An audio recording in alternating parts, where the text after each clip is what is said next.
Et bah, du coup, on va en profiter. On a une petite équipe aujourd'hui, donc un peu émission spéciale avec cette grande émission, cette grande journée. Et donc, quelque part, cette grande émission, tu es en non-stop depuis 8h30 déjà. Ouais, je te laisse si tu veux animer, vas-y, fais-le. Hein. Bon. Ouais, vas-y, go, je te laisse le. Et oui, oui, non, mais voilà, tout à fait. Et donc, ça peut permettre aussi de. Je vais laisser manger. Exactement. Et donc, l'objectif aujourd'hui de cette émission un petit peu spéciale, eh ben, c'est d'en profiter pour voir des gens qu'on voit moins souvent. Même si, Quentin, tu animes régulièrement la partie No Code for Good sur le stream. Et c'est vrai que bah, souvent, on te voit, mais l'idée, c'était aussi que tu. Oui, pour profiter. Hein. Et donc, l'idée, c'était aujourd'hui de voir aussi un peu ton parcours, que tu nous racontes, parce que c'est vrai que tu parles souvent de No Code for Good. Tu es quand même un acteur important, notamment de la partie back-office que tu as refondu en totalité. Et aujourd'hui, ça te permet d'avoir une belle plateforme pour échanger les différents projets. Et puis après, on écoutera et on avancera avec Hugo, qui viendra nous présenter son produit Lunapark, qui est un outil de développement no-code. Pour ceux qui sont en région parisienne, Hugo est un fidèle des meet-up, mais l'idée, c'est de profiter aujourd'hui de la journée pour faire découvrir au plus grand nombre son outil. Et voilà. Alors, je voulais juste te dire un truc sur Lunapark, parce que je vais partir. L'onboarding avec les challenges, c'est génial. Voilà, j'y suis passé 5 minutes, j'ai trouvé ça super fluide. C'est juste ce que j'avais dit. Eh ben, merci. Alors, du coup, Quentin, nous, on se connaît bien parce qu'on a eu l'occasion de bosser ensemble là-dessus.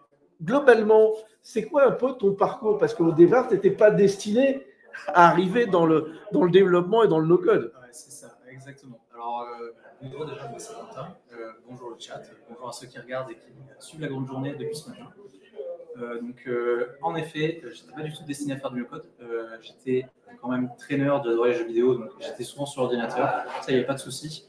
Mais à la base, moi, je faisais des études de chimie en université. Aucun rapport avec les ordinateurs, je l'ai touché très peu d'ailleurs.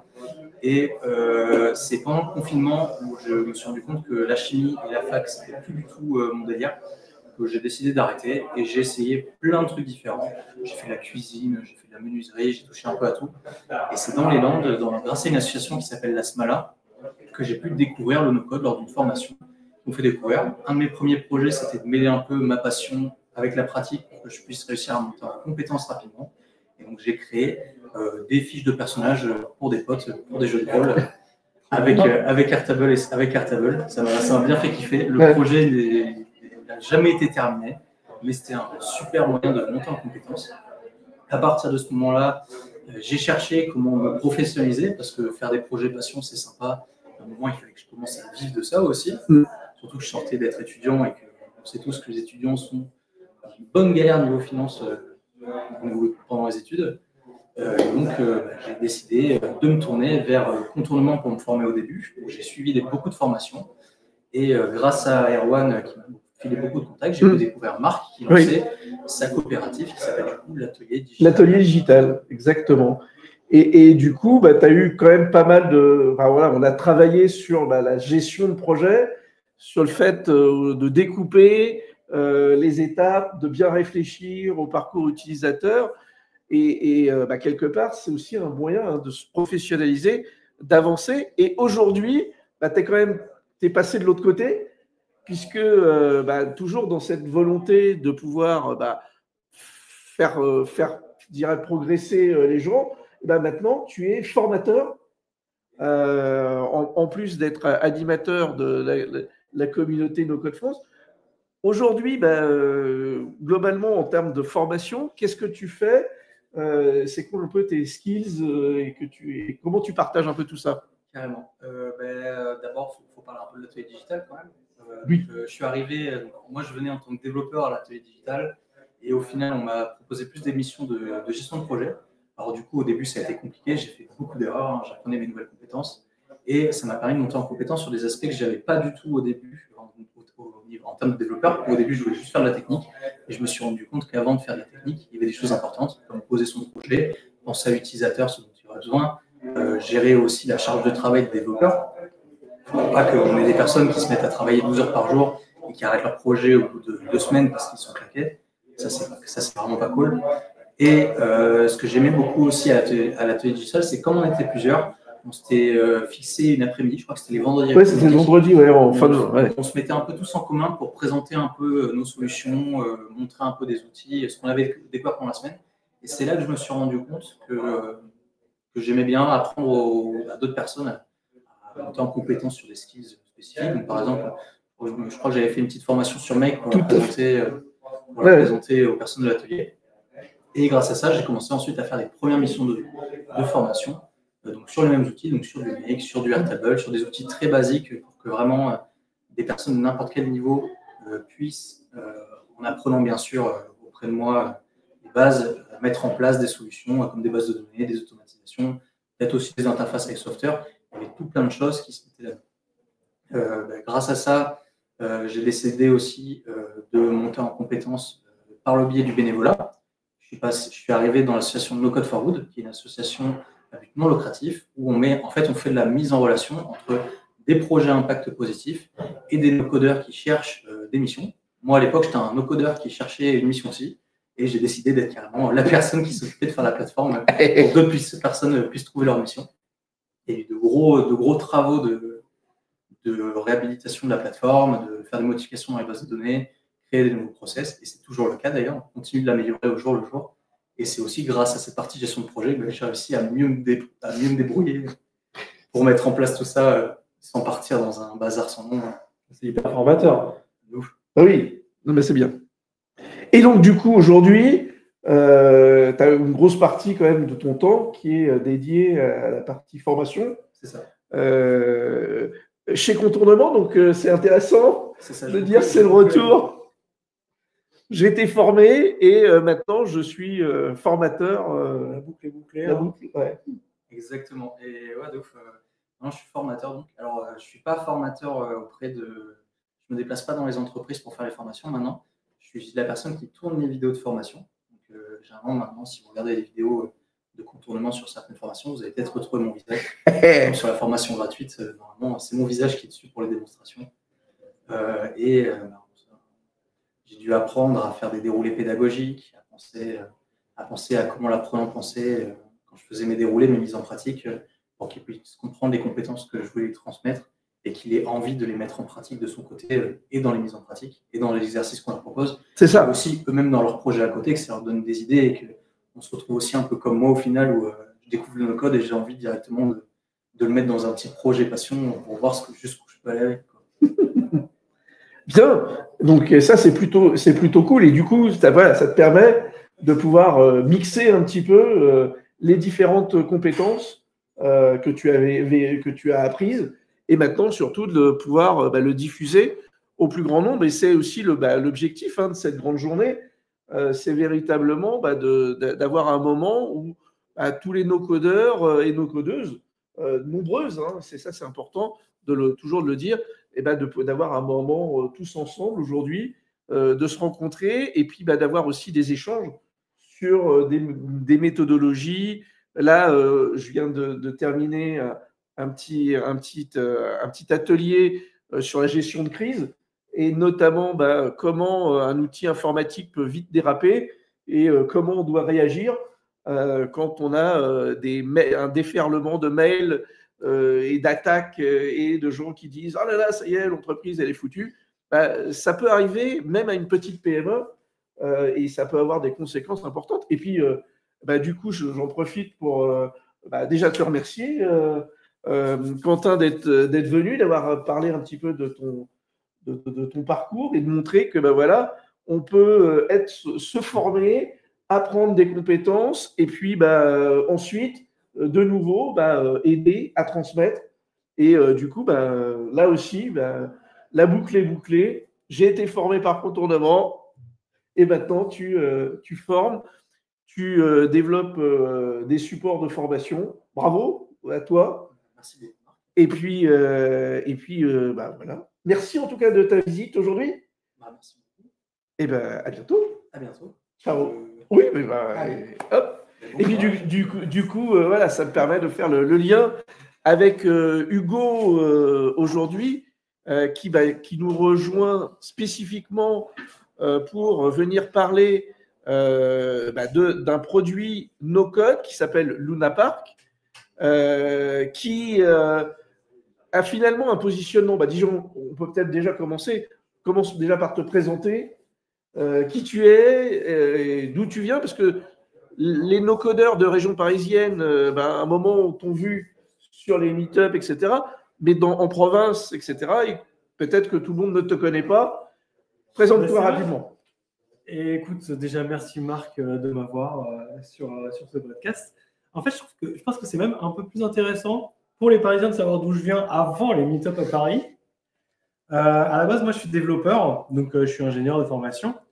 Et alors, en fait, la manière dont je suis arrivé dans le no-code, je pense qu'elle est un peu originale par rapport aux autres.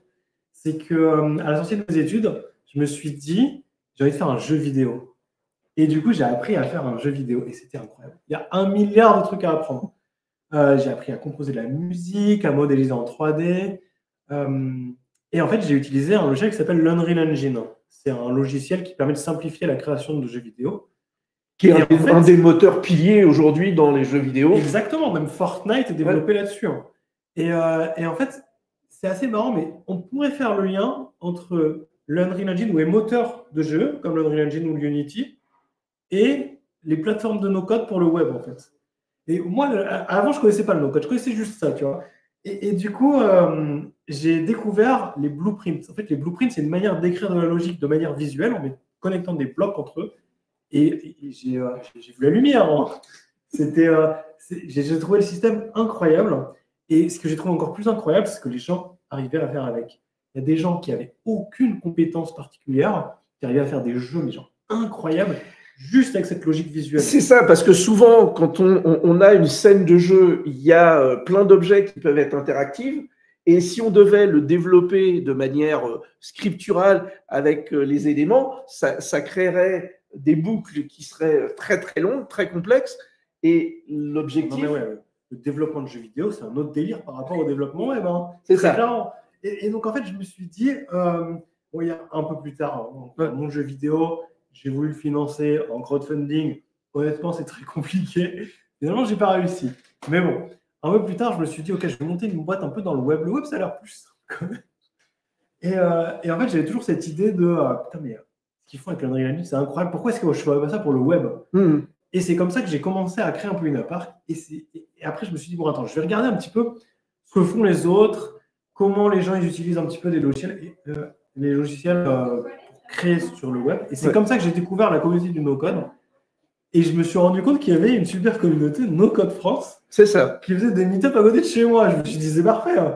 Et donc, c'est là que la communauté no-code France parisienne a commencé à me connaître. C'est que j'essaie d'aller un petit peu à chaque meet-up et d'expliquer un petit peu mes nouvelles fonctionnalités et tout. J'ai tout le temps des trucs, je suis hyper fier et tout.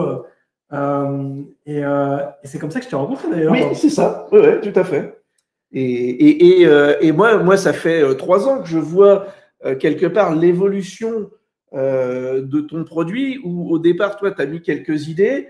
Et de ces quelques idées, aujourd'hui, on arrive, pour moi, et d'ailleurs, c'est pour ça que je le pousse auprès des clients de l'atelier, avec notamment la fédération Eben sur lesquelles on est en train de travailler ensemble pour développer toute la refonte de leur système d'information pour une fédération professionnelle.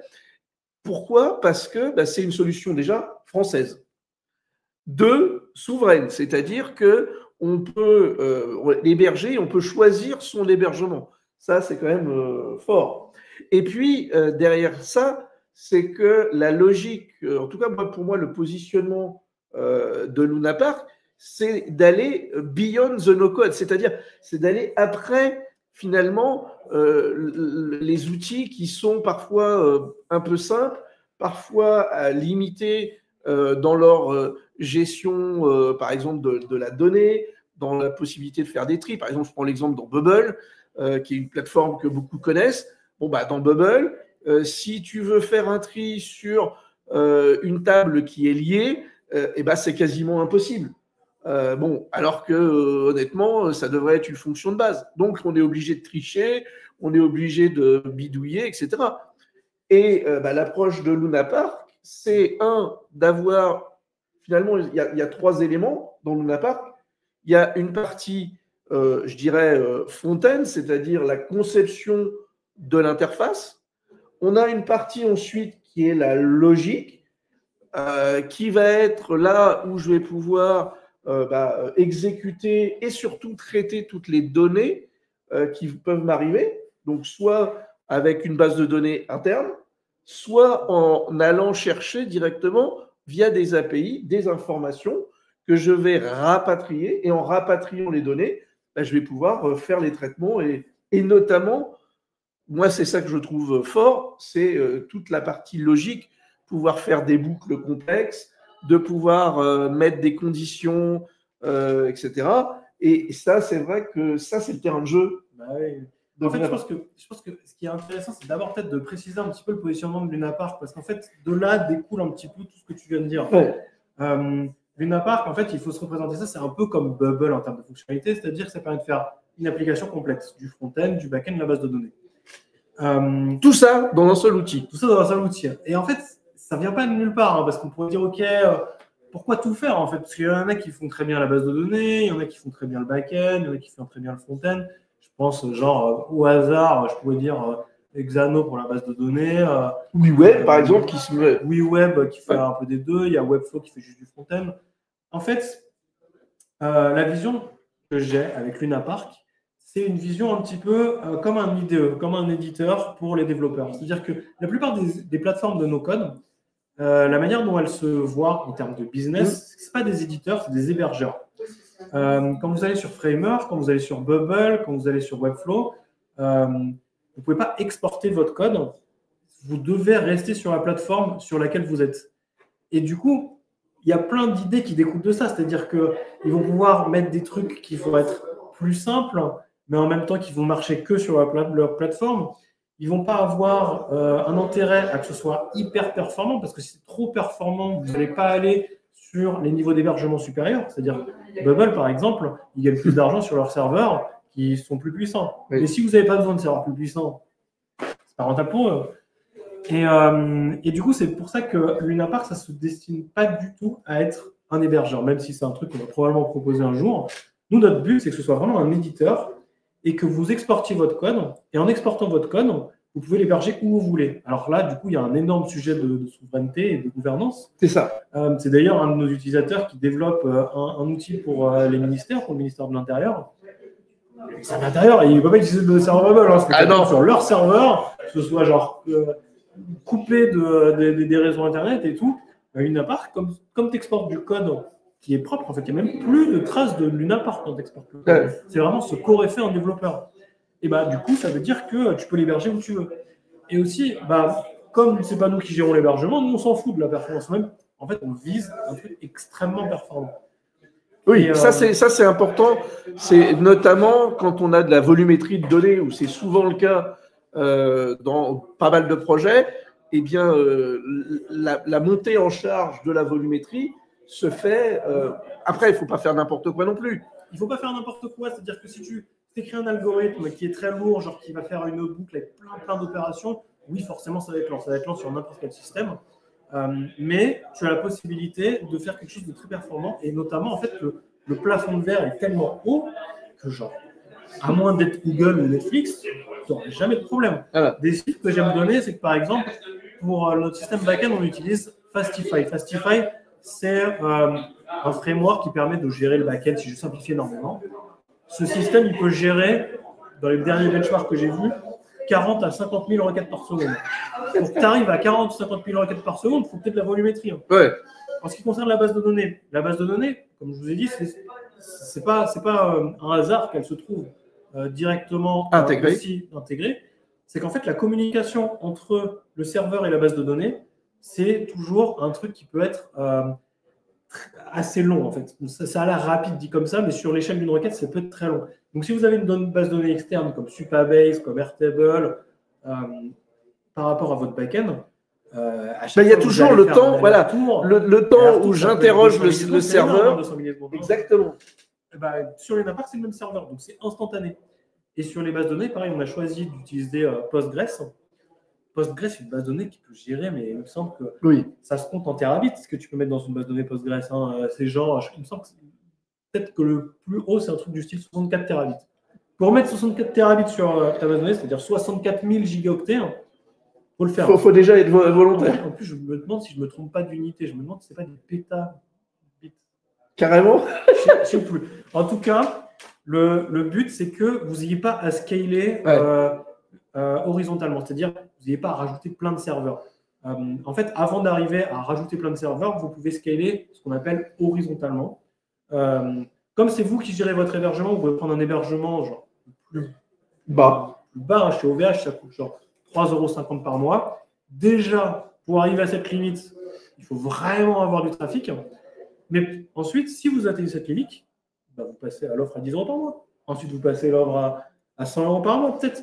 Ils ont jusqu'à des offres à 1200 par mois, je crois. Mais à 1200 par mois, je peux vous assurer que vous faites tourner, pas la moitié de l'humanité, mais un paquet d'utilisateurs. Ouais. Donc ça, c'est quand même un élément qui est très fort.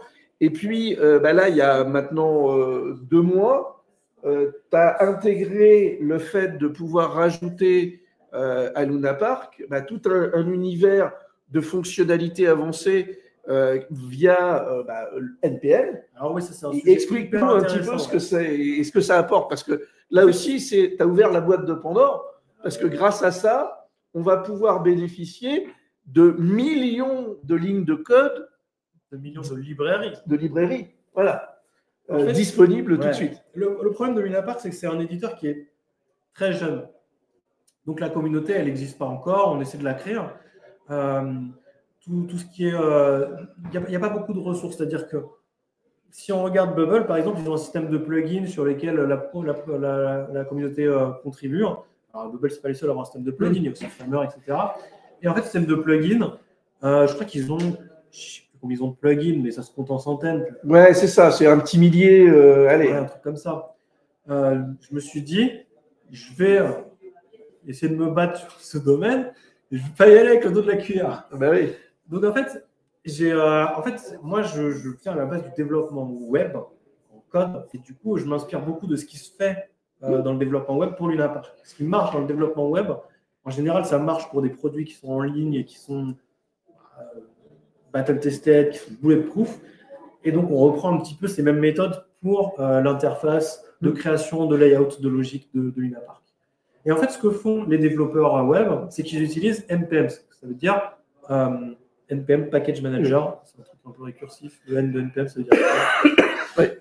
Mais bon, en fait, c'est une bibliothèque de librairie mise en ligne par n'importe qui, en fait. Et ça peut être plein de choses. Ça peut être des fonctionnalités. Ça peut être, par exemple, Three.js, qui est une librairie qui permet de faire de la 3D. Ça peut être Material UI, c'est une librairie de composants créée par Google qui permet d'avoir des composants web directement disponibles très rapidement. Disponible, c'est ça, avec un bon design system et tout. Il y a même des packages qui permettent de faire des manipulations sur des fichiers locaux. Il y a des systèmes qui permettent de communiquer avec des interfaces robotiques. Si tu as envie de faire. Vraiment, il n'y a pas de limite. Et donc, je me suis dit, c'est ça qu'on va intégrer à Lunapark. Parce que Alors, voilà, il y a des limites pour l'instant. C'est-à-dire qu'on ne peut pas installer n'importe quelle librairie. On peut installer 2 types de librairies. Ça va être les librairies qui fonctionnent dans le navigateur. Il y a des librairies qui ne fonctionnent pas dans le navigateur, notamment celles pour communiquer avec l'interface robotique. Et il faut qu'elles soient typées en TypeScript. Alors ça veut dire qu'on a exposé une sorte de documentation qui sert à l'éditeur de code pour savoir quelles fonctions sont disponibles et comment les utiliser. Il faut savoir qu'avec ces 2 conditions, navigateur et TypeScript, je pense qu'on est à la louche, à la moitié de ce que propose NPM. Sachant qu'on est sur des millions de librairies. Vraiment. Et la moindre, une librairie, ça peut être des centaines de composants. Et alors, du coup, le but, plus tard, ça va être de permettre aussi d'avoir des interfaces sur des robots comme ça. Donc, pour l'instant, on se concentre sur le navigateur. Oui, déjà, c'est déjà pas mal. Et du coup, là, dès maintenant, on peut utiliser plein de librairies. Alors, du coup, j'avais fait une démo qui était assez marrante j'ai réutilisé le design system du gouvernement. C'est-à-dire que, genre, vous avez le bouton un petit peu bleu carré que vous voyez sur tout le site du gouvernement. Vous avez le ministère du machin. Du coup, j'allais dire ministère du no-code. Du no-code, parce que du coup, on a ces composants, mais avec TypeScript, du coup, on a les types, on a toutes les propriétés qui vont dans ces composants. C'est-à-dire, on a le titre, on a le label éventuellement, on a tout ce qu'ils ont, tout ce qu'ils proposent. Tout ça, c'est disponible directement dans l'interface de Lunapark. Et ouais. Et donc ça quand même, ça offre un élément de changement incroyable parce que rapidement, tu peux récupérer des fonctionnalités qui seraient complexes à développer dans Lunapark et on va pouvoir les récupérer et les utiliser. Exemple, par exemple, pour faire des graphes, pour faire de la data visualisation, il y a des outils qui sont déjà bien pensés, qui sont des références sur le marché. C'est ça, au début, dans Lunapark, je savais que j'avais besoin d'une librairie de composants. Donc, j'ai développé celle de Lunapark, qui s'appelle Ferris Wheel, qui est très bien en soi. On ne va pas se mentir, il y en a qui ont fait, c'est leur boulot de faire ça. Donc, ils ne font que ça. Il y a 15 000 composants, ils sont tous incroyables. Il y a des librairies pour faire des graphiques hyper complexes. Ça ne sert à rien de recoder ce que les gens ont codé de manière parfaite, quoi. Ouais. Et du coup, l'intérêt de pouvoir l'utiliser directement dans Lunapark, c'est de pouvoir faire ce que font les développeurs, en fait. C'est-à-dire, pas se poser la question de est-ce que ça existe ou pas, juste trouver parmi les 15 000 librairies laquelle te parle le plus, alors que franchement, la plupart, en vrai, sont extrêmement professionnels. Tout à fait. Et du coup, ça va nous permettre justement de rajouter ce genre de fonctionnalité. Alors, il y a quand même un problème, c'est que certaines librairies ont besoin d'un certain... d'être installées de manière un petit peu spéciale en code. Je pense à Nuxt.UI, qui est justement le truc sur lequel je suis en train de bosser actuellement. Ça va être la roadmap. C'est la roadmap. Oui, mais donc on va en parler tout de suite. Alors. Justement, il y a tout un système de template et tout. Et je me suis dit que bon, certes, je peux installer un. Alors explique pour ceux qui sont moins férus, l'idée de cet outil, c'est quoi? L'idée de quel outil? De Nuxt. De Nuxt. Alors Nuxt, à la base, c'est un framework JavaScript. C'est même un méta-framework, on appelle ça. Ça vous permet de créer en code tout un système où il y a plein de trucs qui sont précodés.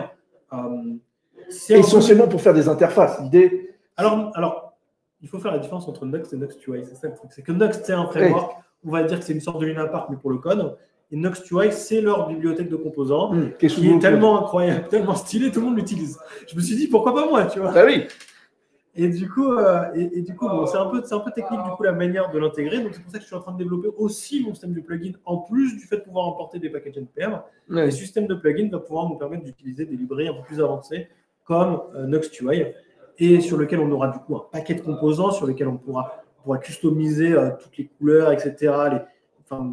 Pour les rendre vraiment genre qui fit dans le design system, mais en même temps qui gardent les fonctionnalités quand même avancées qu'ils proposent. Et au-delà de ça, avoir accès à tous les composants qu'ils proposent, quoi. C'est ça. C'est-à-dire que voilà, on a un effet de levier incroyable grâce à ça, puisque c'est effectivement des librairies qui sont utilisées par de nombreuses structures. Certaines sont open source, la plupart d'ailleurs sont open source. Nuxt.UI, justement, on fait attention à ce qu'on propose dans Lunapark, c'est open source, c'est la licence MIT. Exactement. Extrêmement large. Le but, c'est pas que les gens ils utilisent un outil open source et que ce qu'ils développent doivent devenir open source. Parfois, il n'y a pas de problème. Si tu veux faire un truc pour un client, c'est un peu plus compliqué. C'est ça. Donc voilà. Et donc ça, c'est quand même des éléments importants. Globalement, si tu dois nous parler un petit peu de ta roadmap, un petit peu des évolutions. On a dit 2026, c'est l'année de Lunapark. En tout cas, avec les équipes de l'atelier, on va tout faire pour faire du bruit autour de Lunapark et peut-être de te réinviter sur une ou deux émissions de Captain No Code. Mais avec plaisir. Pour là, aujourd'hui, on n'a pas le côté démo, etc. Mais voilà, que tu viennes nous présenter le fonctionnement, les principes, et de montrer effectivement l'intérêt de passer avec une solution comme Lunapark. Alors, le but, c'est quand même d'être proche de la communauté et de regarder un petit peu ce qu'ils ont besoin, de prioriser S'il y a un utilisateur qui a absolument besoin d'une fonctionnalité, on va la prioriser sur la roadmap. Mais la vision, pour l'instant, c'est que maintenant, on a un outil extrêmement puissant qui permet de faire tout un tas de choses, qui est extrêmement performant, qui permet de déployer où on veut, etc. Le problème, c'est le syndrome de la page blanche. Quand tu arrives sur une App-Arc, tu es un peu perdu. Oui. On fait des tutos, etc. Donc là, on est en train de bosser énormément sur tout ce qui est éducation. On a notre challenge qui est… J'allais y venir enfin pour expliquer aux gens comment on peut justement débuter avec Luna Park. Justement, une manière de débuter, c'est notre challenge. Ouais. C'est plein de petits exercices. C'est un peu comme un arbre de compétences dans un jeu vidéo. Ça se voit que j'aime bien les jeux vidéo. Chaque petit exercice est tourné autour d'un aspect particulier de l'éditeur. Et en résolvant l'exercice, on en débloque d'autres. Et du coup, ça permet de progresser un petit peu dans la direction qu'on souhaite. Si on a envie de se pencher plus sur l'aspect logique, sur l'aspect style, ça reste possible. On a aussi des vidéos YouTube. Donc, on pousse beaucoup l'éducation. Pour ça, il y a mon frère qui m'aide et qui fait plein de vidéos YouTube. Ça, c'est le premier axe. Et le deuxième axe, c'est pouvoir développer rapidement un outil ou une maquette ou un projet beaucoup plus rapidement qu'actuellement. Pour l'instant, il y a beaucoup de choses qui sont manuelles. Donc, on est en train de se poser des questions sur rajouter des templates, soit de projets, soit uniquement de pages que tu pourrais importer de ton projet de manière parcimoniale. Oui, du style une hero page avec ma photo. Voilà, exactement. Un dashboard, tout ça. En fait, c'est probablement des trucs qu'on va proposer par plugin. C'est-à-dire pour Nuxt.UI, par exemple, on va proposer ce genre de page que tu vas pouvoir mettre directement dans ton projet. Ouais. On se positionne aussi par rapport à l'IA. L'IA, c'est un sujet.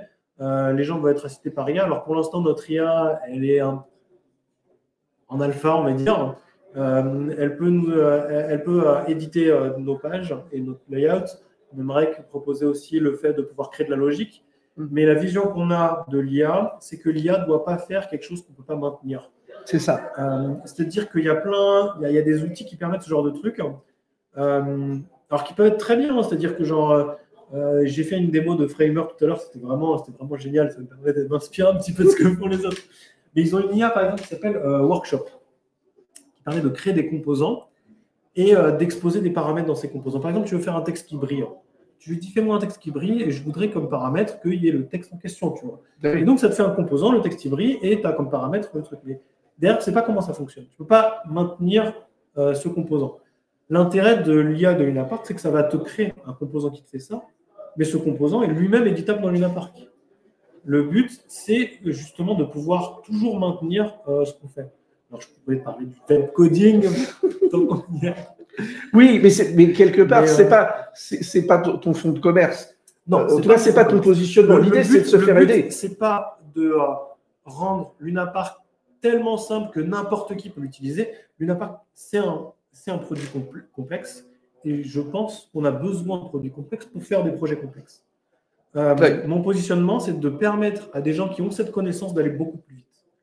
Pour l'instant, on avait comme idée de ne jamais se dire avec Luna Park, est-ce que je peux faire telle chose? La question, c'est oui. Oui. Et du coup, la question qu'on doit se poser, c'est pas est-ce que je peux le faire sur Luna Park, mais comment je le fais sur Luna Park? Maintenant, notre question, c'est de dire, bon, ok, on peut tout faire. Faisons-le vite. Oui, c'est ça, parce que c'est aussi un élément important pour toutes les personnes qui choisissent un outil no-code. La question qu'on se pose, c'est OK, j'ai un besoin de mon client, OK, j'ai un scope qui est précis, et après, en fonction de ce scope, je vais essayer d'un peu à la mission impossible, choisir les meilleurs éléments dont j'ai besoin. Mais oui, et même en fait, je pense que même pour ce que préfèrent faire les makers, ce qui est intéressant, c'est de créer le truc spécifique pour le client. C'est ça. C'est pas de créer genre un espace membre, de créer un SSO, ça on s'en fout. Je veux dire, c'est la même chose tout le temps. Donc en fait, dans Luna Park, l'intérêt qu'on va faire aussi à développer ce genre de plugin, c'est d'avoir tout en un déjà prêt. C'est ça. Tu veux rajouter un SSO, en un clic c'est fait. Tu veux rajouter un espace membre, en un clic c'est fait. Maintenant, tu veux développer la fonctionnalité avancée de ton client, c'est à ce moment-là que justement ça devient intéressant et qu'on peut automatiser à ta place. Tu es obligé de le faire. Oui. Si tu demandes à une IA de le faire à ta place, probablement qu'elle va couper un petit peu les coins, que les edge cases ne vont pas marcher, et tout, etc. C'est là où tu as ta valeur en tant que maker. Ouais. Et c'est le truc le plus marrant en soi. Ah oui. Et donc, pour moi, genre, le truc le plus marrant, le truc le plus intéressant, c'est sur ce créneau-là. Sur ce créneau-là que doit se concentrer ce que fait les makers et les no-codeurs. Exactement. C'est pas sur réinventer la roue, faire des systèmes qui ont déjà été faits 15 fois. Et donc, c'est cette direction qu'on va avoir avec Lunapark fin 2025 et 2026. Pouvoir développer des projets basiques rapidement, c'est-à-dire avoir un header, avoir un espacement, avoir un système de connexion SSO, etc. Mais derrière, les fonctionnalités… dans le dur, c'est-à-dire la plus-value. C'est-à-dire que souvent… Tu vas arriver plus rapidement à la plus-value. Exactement. Et ça, c'est important parce que en tant que maker, en tant que no-codeur, c'est vrai que sur certains produits, on arrive et puis tu parlais d'un plafond de verre. Des fois, sur certains produits, c'est très rapide. On arrive vraiment à la limite. Et souvent, des fois, par manque de conseils. C'est toujours un petit peu ce qui est un équilibre instable, tu vois, de se dire, OK, il faut aller vite, mais il faut permettre beaucoup. Oui. Et il y en a qui ont choisi leur positionnement.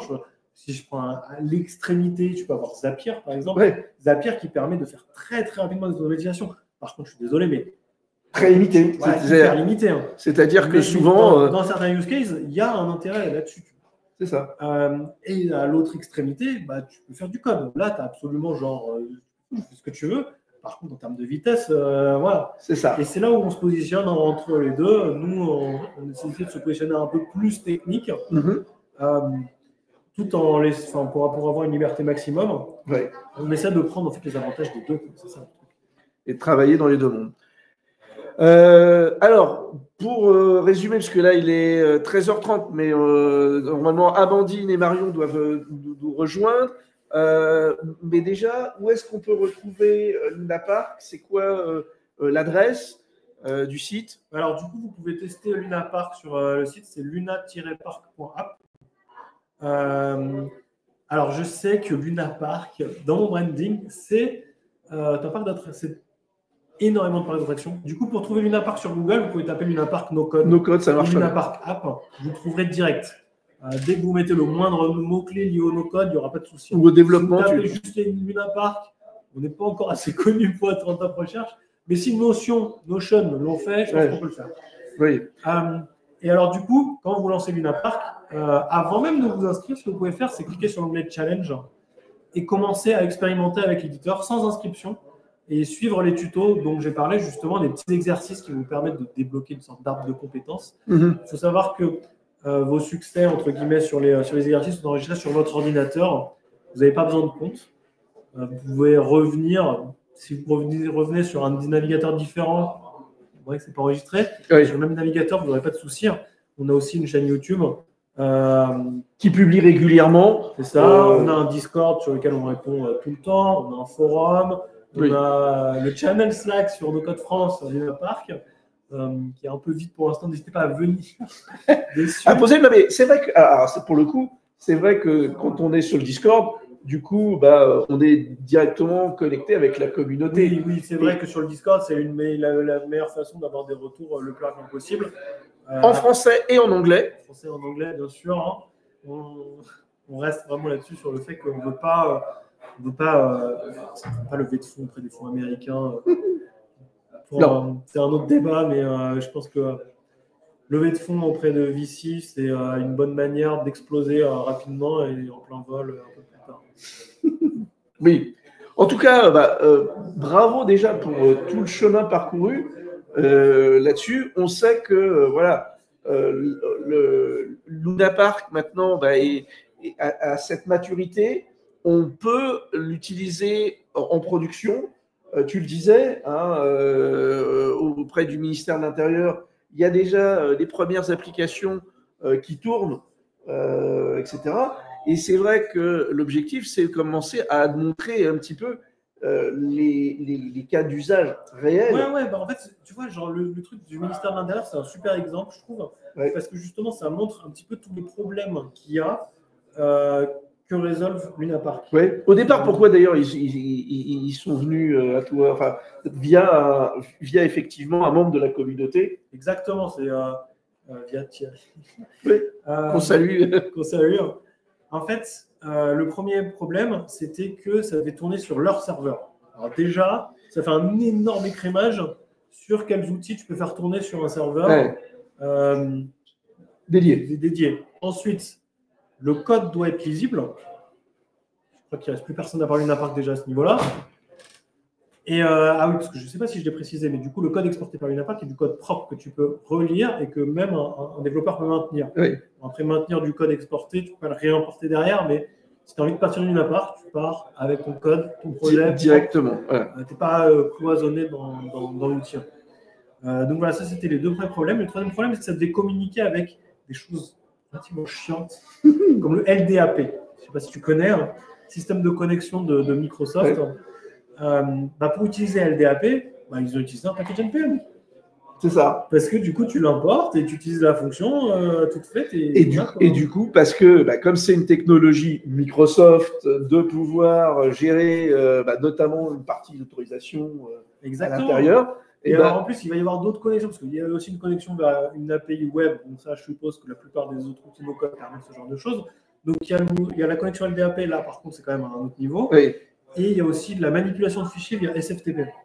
Et alors là, du coup, on arrive sur les packages NPM qui ne fonctionnent pas dans le navigateur. Et du coup, on est en train de développer en spécifique.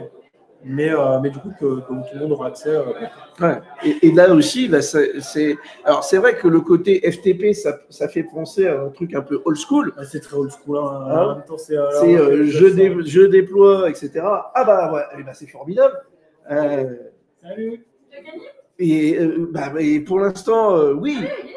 Mais oui, il y a Sacha. Mais oui. Et puis, et donc, c'est le principe, c'est que la logique, c'est que on attend. Et donc, on terminait sur la présentation de Luna Park et des éléments un peu spécifiques là-dessus.